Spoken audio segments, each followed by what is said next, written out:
Welcome back to the fourth episode of the Triple Play. Today we have Katelyn Gilmore with Paradise Chevrolet Cadillac. She is currently transitioning to the general manager position within the next year and a half. So thank you for coming. I'm excited to talk. Thank you for having me. I'm excited to be here. I was thinking about Paradise. Obviously, I go to a lot of the events for Paradise. Um, Paradise is one of the biggest sponsors. Their name is always talked about for over 30 years now. What do you think is the biggest reason for that? Um, well, I think that makes me think about culture a lot. I read a meme or something a couple weeks ago, and it was like, culture is how you feel about going to work on a Monday on Sunday night. Mm. Um, and I think culture is also interesting because it's hard to neatly define, right? Like, I can't put words to what culture is, but I know what a company's culture is, whether good or bad, when I walk into the establishment. We have a lot of longstanding philosophies, but one of them is that you never put a dollar sign in front of a problem. And now, whether that problem's a $10 problem or a $100,000 problem, no matter the dollar amount, it shouldn't deter you making the right decision for the customer. Mm. And I think that is, what's empowered all of our, call it 30 managers, to make the right decisions over and over again for customers. So when we show up in the community, it's kind of like that litmus test, right? Like, if you were to go out in public and you were to have your brand, your company on other people's shirts and other people saw it, would they think good things or bad things? Mm. So again, always, reinforcing that culture and then showing up in the community um, with that presence, I guess, if you will. Mm-hmm. If that makes sense. Yeah, no, that makes sense. When we were making the employee appreciation video, we started talking about how if you ask people around you, use one word to describe you, that will show how you kind of like portray yourself to other people or how they perceive you. What do you think the word would be for Paradise? Um, what do I think the word for paradise would be? Loyal. Mm. Probably loyal. Um, Community comes to mind a lot, although that's not very descriptive. Paradise is like the shadow of the community. I feel like they're always there, even if it's like a background force. You see their name everywhere. They don't need to be the spotlight. They don't need to be the center of attention, because the center of attention to Paradise's main goal is community. So they want to stand behind. They want to reinforce. They don't need to be the spotlight because they're a part of growing this community. I mean, Paradise began in the early '90s when there was one stoplight here. Now there's 300 small nonprofits in the area. So we just want to keep being a reinforcing face as Temecula continues to evolve and grow. Like, we got to involve and grow with the community. Mm-hmm. I think it's cool because I've worked with you guys for almost 2 years, and every single time I come in or go to an event, everybody has the best energy. Everybody's so sweet, and I feel like it it's not just one person. It's like everybody's on the same page all the time. And I feel like, just like you said, the 30 managers, everybody would know how to address the problem or how to make the right or wrong or right decision. So I just think it's cool too because even from the outside, I'm not there every day, but I can see the passion too. And I was listening to this podcast, and it said basically that the best leaders, no matter where they're at in their business, they're still feet on the floor trying to make a difference and make sure everything's okay. And I feel like that's how Terry is. Mr. Gilmore and you, like, you guys are always there. You're always making sure everything's okay, and never afraid to like step in. But you also know that you have the right people there to take care of everything. Yeah, I think one thing, whether good or bad, about him is, I mean, he's going to be 80 in a couple years here, Mm-hmm. and he's still there way too many days a week. But on the flip of that, he's had a general manager for the past, call it 10 years, and he does a really good job at delegating and not stepping. Mm. Like, if I'm going to put you in a position of power and that's your job, then I'm going to let you run the store and the daily Mm. operations. But he is still there a lot. And I think, a true test of leadership is being able to not necessarily delegate, but if you're going to give someone an opportunity to empower them, then you got to step back and let them make decisions, whether good or Mm-hmm. bad. And ultimately, I think that empowerment lends to more leaders within your business. Back to the $10 to $100,000 problem type of thing, and never put a dollar sign in front of a customer. No one would ever ask our current general manager, my dad, myself, anyone, before they make that decision. Now, if I came to someone and I said, well, why'd you spend X for, and if they said it was to right a wrong by a customer or to wrong a right, wait, yes, if it was to do right by the customer, Yeah. then there would be no follow-up question. You know what I mean? So I think that's kind of how we have learned to operate. And again, to your point, with 30 managers, I can promise you if the same problem fell on any one of their desk, they would handle it all the same. I mean, maybe get to the outcome a little differently, but the outcome would be the same, and it would be for the customer. So, for sure. I feel like what you just said was so important, delegating. The other part of the podcast was how much time do you spend working on your business versus in your business? And for me, for example, I struggle with working on my business. I'm always on the grind, always getting a bunch of work done for clients versus working on scaling the business itself and making myself grow with that. And he said, it's about finding that balance of working in versus on your business. And I feel like Paradise worked very hard on the business while working in it. You mentioned culture, company culture. The way you treat your employees, you celebrate them, you take care of them, and then also with customers. So we kind of talked about it, about how the way you treat your employees reflects with how they treat the customers too, right? yeah, I don't know how much time you have for that. So I think we are not in the day and age of customer is first anymore. And, take that with a grain of salt because I'm still in the customer service business. But, we used to be in the era of the customer's always right, even if, you're really right. The customer's still right. Well, no, we're not in that era anymore. We're definitely in the employee era. I think that you can have all the processes in place to make customer service or make the experience for a customer phenomenal. But if you have unhappy or if you have the wrong employees, they're not going to execute it. And then the customers, by default won't be happy. Yep. So happy employees create happy customers. So to focus on the customer, it's not the place. And, there's this interesting, have you heard of Simon Sinek? Mm-mm. Oh my God. Okay. You got to listen to him, but ton of TED Talks. I'm probably going to butcher the story, but he has a story that he talks about performance and trust. And he talks to these guys from the Navy SEALs. And he's like, how do you pick SEAL Team 6? Like the best of the best of the best. Like, how do you even find those guys? Like, how do you hire for them, right? So he drew a graph, and on one side's performance, and on the bottom's trust. And performance is like performance in the battlefield, and trust is like performance outside the battlefield. And performance in the car metrics would be like, how many cars do you sell a month? What's your return on investment? Things like that, calls made per day. Trust, I don't know how else best to explain than what he said the SEAL said, but it was like, I might trust you with my life, but do I trust you with my wife and my money? And so what they found is that, of course, no one wants a low performer of low trust. Conversely, of course, everyone wants a high performer of high trust. But the high performer of low trust is a toxic leader and a toxic member of the team. What the SEALs would rather have is a medium performer of high trust or even a low performer of high trust than that high performer of low trust. And what's unique when you think about business, car business, whatever business you're in, is we have so many metrics for how to measure performance, right? I sell the most cars, again, things of that nature. But what do we have for metrics to look to things like empathy or trustfulness? Because those are the things that are going to drive your hospitality. And then again, your customer service, your employees, it's cyclical, right?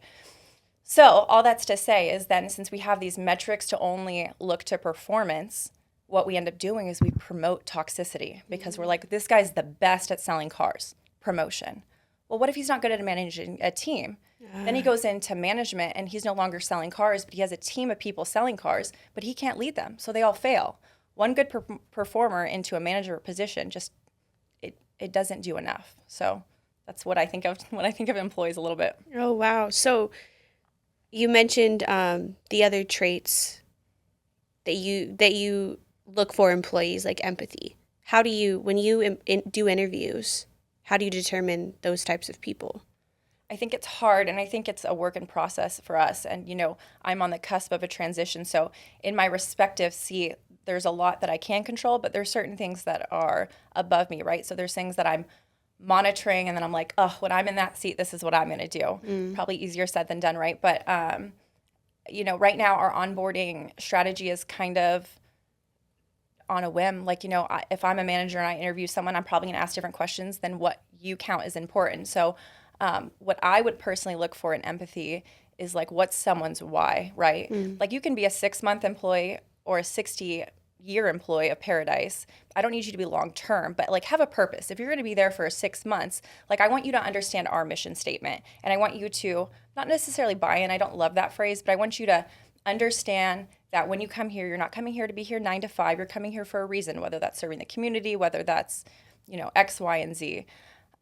There's another guy, I just think about all these people who come to mind, and his name's Danny Meyer, and he's like a restaurateur, and he's big on hospitality, and he has this literally like hospitality quotient, which is like, we hire people who are 51% emotionally apt to take on a job, and 49% have the ability to do it. And I just think those are unique metrics. Now, how you employ them when you hire, I don't know if I've gotten there yet, but I think there's a secret sauce to hiring people outside of their abilities, because if they can't communicate with their team, with customers, then those abilities fall short. So Yeah. And what do you do?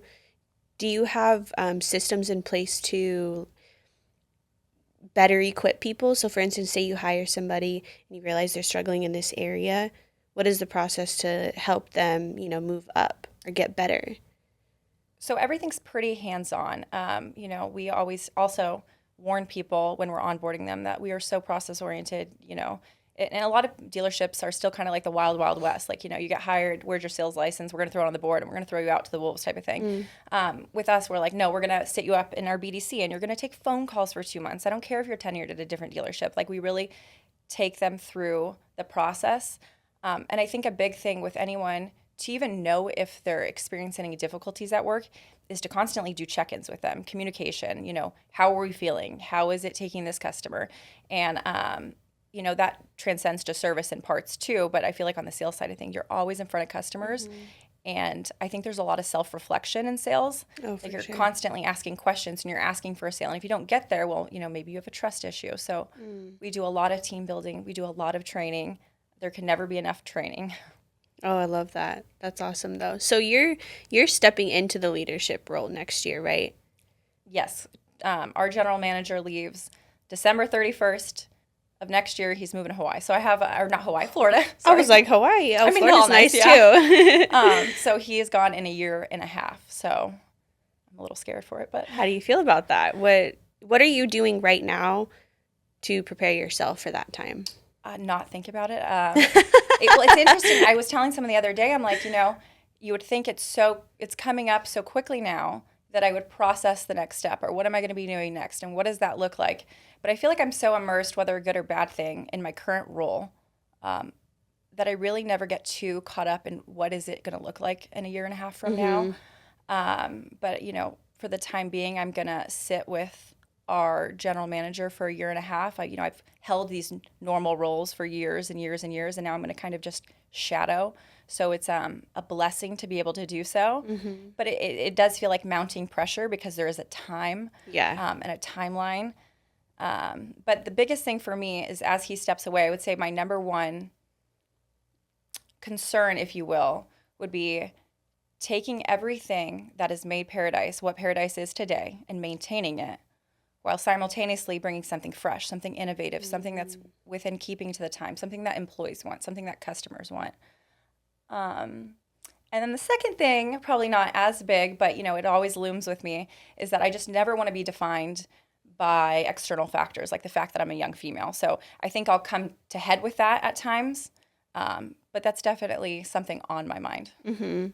What do you think? Because you're kind of thinking, so I understand this struggle of looking too far in the future, and you like feel that pressure, so you're like, oh, I'm gonna kind of like just not think about it right now. I do that all the time, but I also try to think about like start from the bottom. So for me, like my immediate thought would be, what are some qualities that people in Todd's role have? What qualities does Todd have that you want to work on? For sure. Okay. I am very loud and opinionated, and he's very accessible. So one of the things that makes him so good in his current role is that, the open door policy isn't just a phrase. Like, people will be in his office just talking to him, good, bad, indifferent. He has that ear that you're able to just listen to. And I'm pretty reactive sometimes. Someone tells me something and I want to jump on it and let's, go straight to the solution. But his ability to listen and communicate at a slower level really makes people feel at ease. And I think it's his superpower. Yeah, that's amazing. That is a superpower. It's hard. Yeah, that's a hard one. I'm way too loud for that, so I don't know. I feel like you could find a good balance between the two. Practice. Okay. And you mentioned being a young female and stepping into leadership. Can you talk about that a little bit? Yes. I think that it doesn't scare me near as much as it excites me. I think I like being against the grain for, the majority speaking of like these older male guys in these, higher positions at dealerships. And I think it allows me to have some nuance to how I re-envision what the workforce looks like for car dealerships. I think right now we really do have an untapped market. Like I think about a lot of moms, like, maybe a single mom like you, right? And maybe your schedule doesn't allow for you to do the sales hour, which are these 12-hour rigorous days.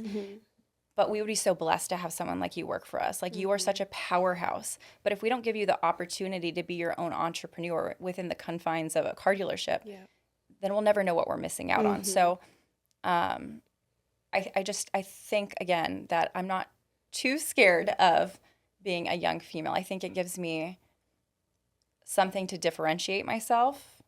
And it makes me think, too, I had to go to that dealer academy, right? And, it's all general managers, general sales managers. It's people that principal owner operators send other people to the school because they have the intention of them being an owner one day, right? And so I come in and I already think, I'm going to be, half their age, probably going to be the only girl. And, I don't want to just be another owner's kids. Like I want to have value outside of the fact that I don't want anyone to think anything was handed to me, even though I, got a job because I knew someone years and years ago. But so I went there, and on the first day, there's like 35 guys. Well, no, 34 guys, maybe one girl outside of me. And we, I'm a little nervous, a little apprehensive because I'm like, what do I have to add? What value do I have to add to these conversations? Because experience really trumps all in the car business, it feels like to me. And we spend the day talking, conversing about subjects. And halfway through class, the girl's like, all right, well, now I need you to pick a class president. Like everyone, write on a piece of paper, per your conversations today, who do you think could lead the team for the next year as we come back here? Who's going to give your class speech, all that? And they picked me. That's and amazing. I thought it was so cool. I was awesome. Like, wow, I don't even know you guys. So anytime I think I don't have anything to add to the conversation, I remind myself that even when I'm nervous or apprehensive, like I have a place in this room. I have a place in rooms with, people from General Motors, other principal owner operators. Like I'm not defined again by my age or anything like that. So yeah, for sure. Unfortunately, I feel like a lot of us have experienced that, especially in business. For me too, me and Anna, we've gone on client meetings. Anna went on one specifically. I won't say the business, but do it. I'm just kidding. She went on one, and the owner was an older man, and he was so rude to her because we're a female-ran business. It was definitely gender focused. He just didn't have the same respect for damn us. Women can't. I know.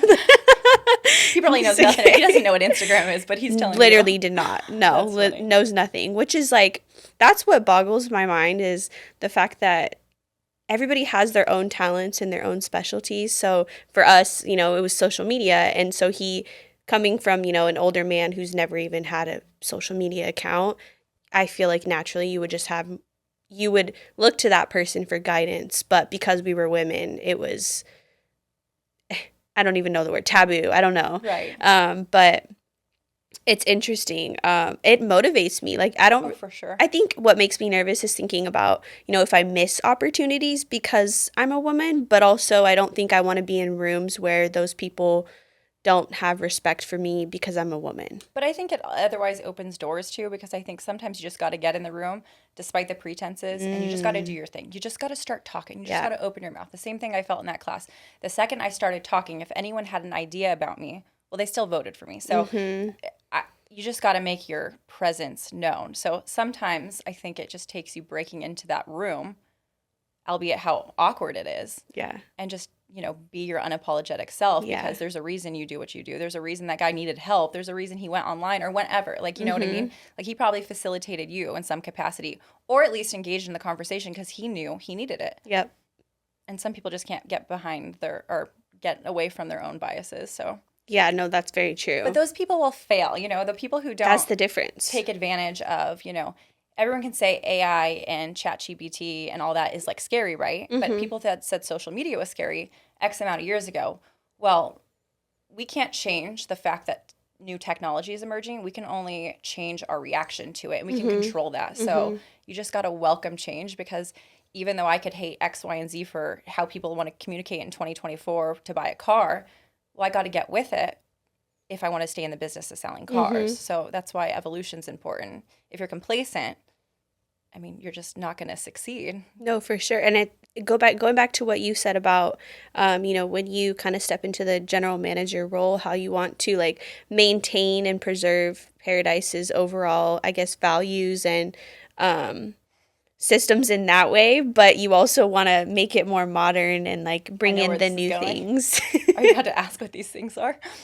Yes. That's a loaded question. I'm going to scare people. I'm going to fire these people. I'm just kidding. That's so hard to say. I think that I really pissed some people off when I've said this, but sometimes I think, and it's hard to say it, like I talk like I'm not 31 and like I've been in the car business for 60 years, but I'm like, because, when we started, I was literally born. It was like the year I was born. So anytime I talk back to our old times, it's like, well, how could this 1-year-old be speaking of the business? But hear me out when I say that I tell people all the time, sometimes I feel like we're riding a wave of our success. Like, I think we did so much from inception to maybe the first 15, 20 years, like to really do everything we could to get behind the community. And we created such a good presence and we were so culture focused that I just don't want us to ever get complacent in the sense that we can write off our name. Like, I hate it. I think it's so cringy when I hear sales calls and they're trying to sell the dealership. Like, they've already picked Chevy. Why come to us? And it's like, oh, well, we're family owned and operated. Why do they care? Like, why can they use that as a status symbol for, like, that's like them not doing any of the legwork. No. Why does that matter? Okay, well, every car you buy, we give back to the community or whatever. Like, you got to find the why. So that's a long-winded answer to say, I think, well, that's part of it. I think the one thing that I want to maintain but amplify is, again, that we are so community involved and that we're so culture driven, and that, if we don't care about the community, then why should the community care about us? And we just got to drive that home. Things that we could change, I think we're antiquated in a lot of ways. I think our onboarding process could be a little bit more cohesive across the board. I think I know somebody for that, so I'll tell you later. Do you? I don't know. I like to be hands-on. I don't know. I think that there's a lot of things. Let me think. Hold on. I mean, I have a list on my phone if I go through them, but I don't want to say them all and scare people. I think that's my other fear too, is that I don't want to come out swinging, right? Like, yeah, I want to make mistakes. Like, I want to make big decisions because I think that's what gets big results. I don't want to be scared to do anything. But I also want to be aware of employees and their sentiments. Like, I would never want to make anyone feel insecure coming to work because there's so much change happening. Yeah. And, again, 62% of our 250 employees have been there 10 years or more. That's amazing. And it's great, but, like, my brain is always... hard for change. Well, no, my brain's on defense. I'm always like, okay, well, shit, 62% are 10 years, but what about the people just starting? Are they going to be 10 years? Are we still doing the same things that the company was doing 10 years ago that's kept these people for 10 years?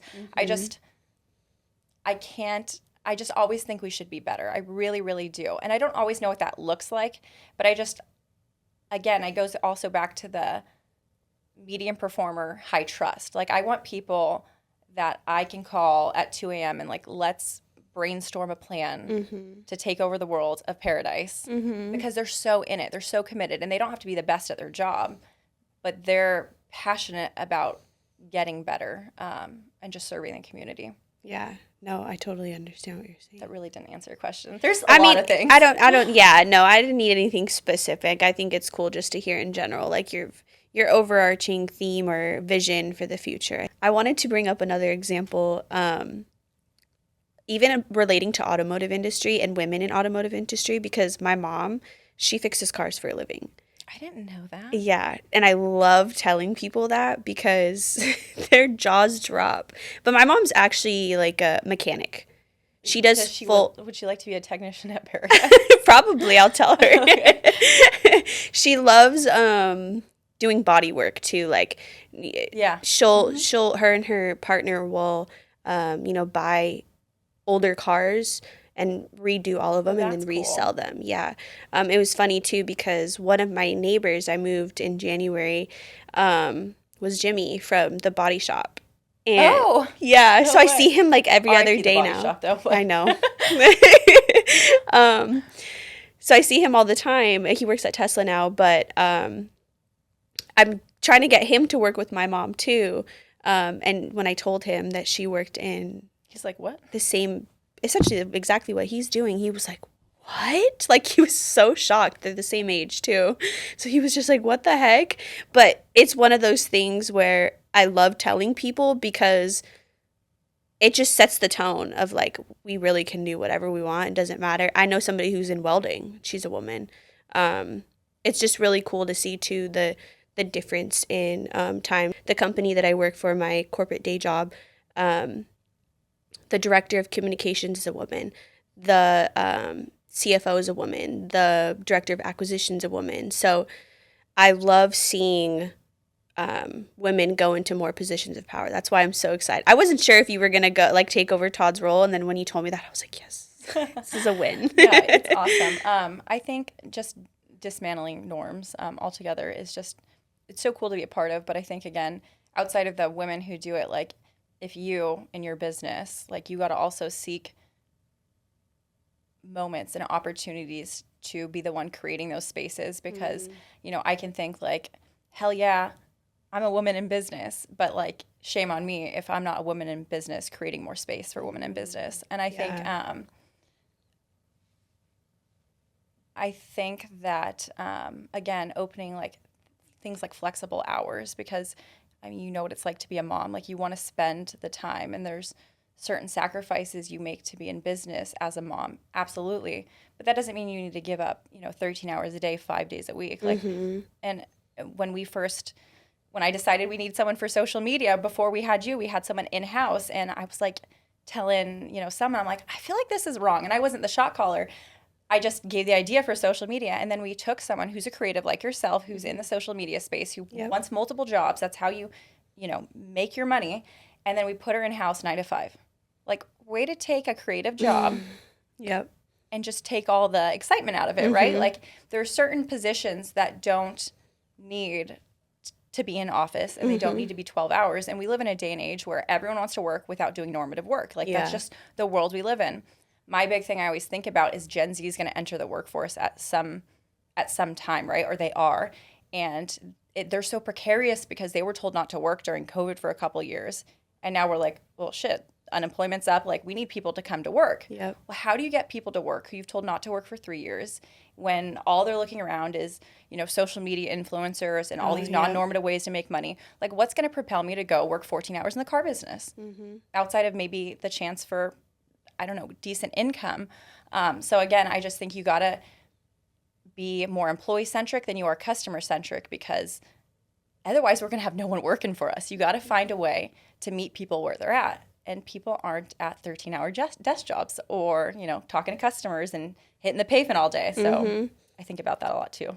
So that's kind of in the future, you're thinking about like remote positions, the ones that can be remote or hybrid maybe to accommodate those different schedules. Or just like if you're going to be on site and I'm going to tell you I'm going to cut your 12 hours to 6, make them a damn productive 6 hours.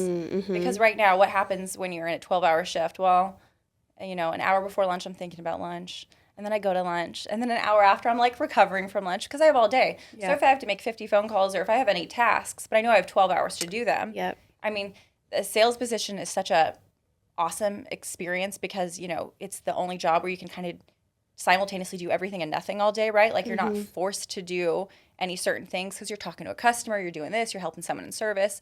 So like to take that and condense it into smaller periods, I think we'd get more productivity because, you know, just 12 hours of standing around when there's no customers there, there's only so many people you can call. So you got to find a way to ignite passion. And most of these guys, if you think about it, are entrepreneurs in the sense that we're going to give them a book of business, we're going to give them the leads, they're going to get in front of those customers and they're going to make their money off of that. So, yeah. So I think maybe a version of that, maybe not being at home because I think that there's such a benefit in social interaction Oh, for sure. and being in front of customers. You need people to tell you no, you need people to tell you yes, you need to hear objections, and it can't be over the phone. You need to, you know, I also think it's interesting. There's places like Carvana, which took off because it's like, oh, hell yeah, I don't want to buy a car in person. It still sucks. It's 2023 or whenever Carvana came out. And I way rather have my car delivered to me. And then that loses traction because people, you know, will take that not as exciting, like I'm going to go negotiate buy a car because I want the human interaction. Yeah, that's how I am. I'm going to make a big decision. I need to talk to you. I need to see Katelyn. I need to see what her wants are, what her needs are, what drives you. And that's how I'm going to buy things. I'm the biggest lay down for a salesman if they do a good job. Like if I like you, I'll spend more money. And I think that kind of brings up another point. Like we can't be the best product and win.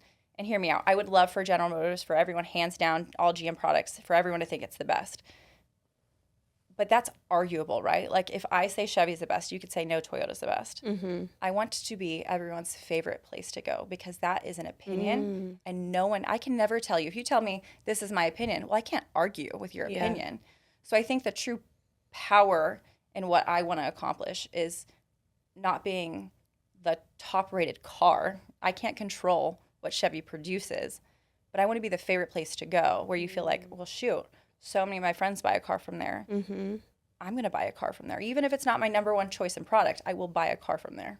Well, even if they don't buy a car, they can go to service, they can go to detailing, but keeping them parts, yeah, keeping them coming, like you said. Going back to what you were talking about, maybe reducing the shifts, like because personally, are you trying to get a job? Because you keep going back to this. No, I swear. Because I was thinking about again another podcast I was listening to, and this guy, some NFL player, he was talking about how he tries to find ways, or he tries to better himself so that things that once took him 4 hours to do, he can now do it in 2 hours. But he's still making the same amount of money. He still has the same amount of productivity. And because I started to think about me personally, like, you know, I told you I work a 9-to-5 job too. Thankfully, as long as you get all of your work done, you're exceeding expectations, you're, you know, checking all those boxes, they're not logging how many hours I work. Right. It's a matter of like how productive you are, what's the quality of your work. And I feel like that trumps everything else because that's where I'm at.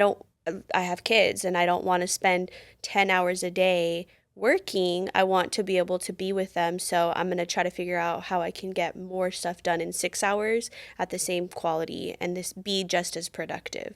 So I can understand all of that for sure. Yeah, I agree. I think sales is in such a stringent time because a lot of car dealerships I can speak of are, you know, they don't pay people on their sales anymore. They pay them like you sell a car, here's $50. And that's hard. Like, you know, couple that with working these long days. Well, that's going to lead to really bad CSI and customer service. Like you need to give me not motivation to take care of people because that's what the mission statement of a business is going to do, right? But you definitely want to impassion people to do their job to the highest degree. And I also think, too, when you think about money, right? Like, I want to take money out of it. And this is kind of on a tangent, but I think about volunteers a lot, right? Because we can only motivate with money to an extent. But volunteers, how do you motivate them with money? You don't, because they do it for free. So how do you get volunteers to work for something? It's the purpose, the why. Exactly. So my biggest thing with whether it's Paradise or any business is you emulate that volunteer. Oh, wow. Like you gotta find the why. You gotta hone that in because the second you start tying everything to a pay plan, well, now what's the next thing? You're going to tell me to do something. And I'm going to be like, well, what's the dollar amount that comes with that next task? Because that's how you've trained me as an employee. You say, you do this, you get this. And it's monetary. Whether as you remind me the why we're doing this, and that's how it ties back every time. Then you tell me to do something else, and I'm like, oh, well, it makes so much sense because this is how we give back to our community. This is how we take care of our customers. So yeah, I think the volunteer look of it is kind of That interesting. just made it click in my head because I do volunteer trips. I'm going to Peru volunteering in September, and I'm paying to volunteer. I'm not getting paid Right. to volunteer. They're doing it right. They're doing it so right, and it's just because of the purpose and the why and my passion for like making some sort of difference Right. and experiencing other cultures. And when you set that expectation, like with Paradise, of like the experience, the passion, because again, anybody talks about Paradise, it's always good words. It's always, the people that work there, Mr. Gilmore, you. So it's just you're already emulating all of the values and everything. So that volunteer really that really clicked in I my know. head. I like that too. I Yeah, I gotta like keep thinking that about it one going. day. I'm like, oh, that makes sense. Yeah. No, I also think the word passion is thrown around a lot. Like, we probably said passion, I don't know, 100 times already. But I think it's strange, right? Because, like, okay, if when I was 6 and you're like, Caitlin, is your passion to be in the car business? I probably wouldn't have said yes. So I think we use passion to the wrong extent. I think our idea of passion is like, I got to be an astronaut, I got to be a business owner, I got to be this. And I don't think that's true. And I think sometimes it just takes dipping your toes into something to find a passion because, again, there's two folds to Paradise. Right? There's like one surface level selling cars. Two, it's like really caring about people. So like when I come to sell cars, my passion might not be selling cars, but maybe it's customer service. You know what I mean? So again, when you get these employees that you're trying to bring in and to establish the why, sometimes it's hard for them to see the bigger picture because they're still thinking, like when I was 6, I want to be a neurosurgeon. And it's like, well, no, it's not necessarily the job title that is the passion. It's the why do you do the job? And you can do that on a very granular level or, as large as a neurosurgeon. But, sometimes you could just be detailing people's cars and it makes you immensely happy that you're able to provide a service for someone that makes their day. So I just, sometimes we really romanticize passion. And I think it deters people from just taking the jobs that might otherwise seem mundane to them. But there really is some value to work these jobs. They just, you know what I mean? Yeah, I think it has a lot to do with people not really knowing what their values are and what they want because me, for instance, my 9 to 5 job is when I got hired. I don't think I know this. I'll have to tell you. Well, I don't want to like say the name, but A lot of stalkers out there. Exactly. But I've been working there for 2.5 years, fully remote, and it's a company where it's a digital manufacturing company. So we work with, my target audience is mechanical engineers. Do you think I know anything about manufacturing engineers? I mean, maybe. Now I do. Now I do for sure. But when I got hired, I was like, oh my God, like this is intimidating. But it's not about my passion wasn't necessarily about, digital manufacturing or mechanical engineers. It was about believing in what the company provides. How I know we can positively impact all of the mechanical engineers. Essentially, we have a platform where they can upload blueprints and get parts manufactured all over the world. Right. So it was that part that I was passionate about. And what's cool about companies like Paradise and the one that I work for is the possibilities are endless. I'm sure you've had employees where they started in one position and they were like, honestly, I really am interested in trying this position or maybe going to a different department to try that out. And that's how my company is too. 3 months ago, I got promoted to acquisition marketing manager. Focuses on like getting those new people to come and find the business and then nurturing them, showing them. I create email programs that show them how to or how the platform works and how we can benefit them, all focusing on the solution itself. So again, I'm not now I'm a little bit more passionate about, I can tell. It went from like, hey, this is what I do. Now I am a little bit, but yeah, it was all about the, what we were providing that I was passionate about. So yeah, just like you said, the detailer is going to be excited about, if I picked up my car and it looked as good as Paradise Details, my God, that's the biggest weight lifted off my shoulder. And I would hope that the person was doing it was like, yes, I get to help somebody, Right. And we're all, yeah, so many things you said. You know Stacy, right? Yeah. So Stacy, do you know her story? Mm-mm. So Stacy was like troubled. Well, she wasn't troubled. She dated a lot of troubled people in her youth, I'll say. Okay. And she was like 18, 17. She started working for Paradise as a shuttle driver. So it had to be probably 18 as a shuttle driver. And she moved up to the business office, she went from business office all the way from there to finance to when we owned GMC Buick. She ran it as a general manager. Okay. And was the owner of it. Oh, wow. So, outside of us selling that store, like the idea, like those are the things that I live for, right? Those stories of like, you can go from here to there. Mm-hmm. And I think sometimes it gets a little lost in translation. Like, obviously like everyone knows my relationship to the store. So, from one lens, it might be like, oh, well, got to know someone to get promoted, which I never want anyone to think. But like also on the flip of it, like, we have someone who organically started as a shuttle driver when they were 17, 18, call it, and then ran their own store and is now our COO. So it's like, I think opportunities are endless. And probably when you asked her at 17, her dream wasn't to be a shuttle driver, but it kind of evolves, right? Yeah. Yeah, I totally agree with you. Yeah, for sure. I think that, you know what you would be great at? Tell me. So one of the things that I do want to do in the future is I think that a customer, a culture director is what I think is necessary at stores in today's age. Are you trying to give me a job? I'm like, I hear you talking about these engineers or whatever, but no, I really think that like, at some point we'll lose Becky, who's our powerhouse, goes to all these events, right? And she's so known in the community. She's so known and tethered to Paradise.